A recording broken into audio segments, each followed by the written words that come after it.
Hi mga friends, dito po tayo now sa may maraming pusa guys, oh. Tsaka may aso din dito guys.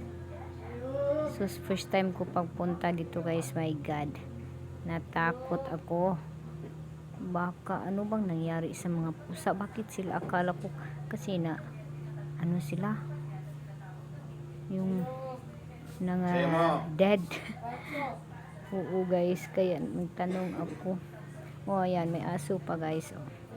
Nagtanong ako, anong nangyari sa kanila? My God, ano pala? Yung kinapon. Kinapon guys, yung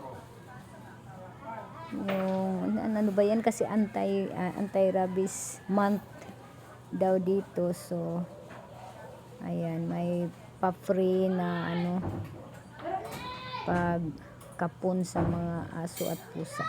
Oh, may aso din dito, gala-gala. Very cute. Madami pa dyan sa loob, nakapila sila guys. Oh, ayan pa. Oh, dito yan sa ano, Pacific Mall. Oh, cute guys. Sinilid sa bag. So cute. Marami dyan nakapila. Ready na sa ano, sa pagkapon. Oh, ayan. Oh, dyan maglista. At saka may mga freebies din guys pag magpaano ka sa pit mo. Oh, dito kami ni Onin. Gumagala kami dito. Ayan. Oh, may humahabol pa ng palista. Kasi morning pa naman to. So, baka mag-holdy sila dito guys. So, ayan. May black na aso. Oh, ayan, dito pa guys. Oh, dyan. Oh, yan, nakapila yan sila guys. Nagpalista yan guys. May mga dalayang mga aso at pusa. Yan, mga tao na yan guys. Oh, diba? Ang dami. Sana all mga ano, ang ganda or ang cute ng kanilang mga dalang mga aso at pusa. Ako wala guys kasi wala akong pera. Ang mahal kaya bumili ng mga ano, aso at pusa na cute, diba? Oh, ayan, nagpalista yan sila dyan. At saka doon sa kabila, pumila na yun para pag ano, lagyan na, uupirahan na ang mga pet. Oh, may mga giveaways pa yan sila guys na makukuha after.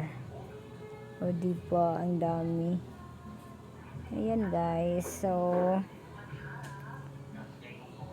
ang daming tao at saka may mga snacks item din dito. Or mga meal and snacks. O, ayan. Tumitingin-tingin pa kami ni Onin kahit hindi kami kumain. Oh, dito. Yan. Mall to guys. Oh. Mall to dito sa Lapu-Lapu, Mandawi City, Cebu. Marami pa dyan. Oh, dito na kami guys kasi si Onin sobrang eager na makapaglaro dito. Ayan na si Onin, no? Nag-tripping na kung saan siya maglalaro. Ayan, pumasok na siya. Di na nakakapigil. O, diba mga langga. Thank you so much guys.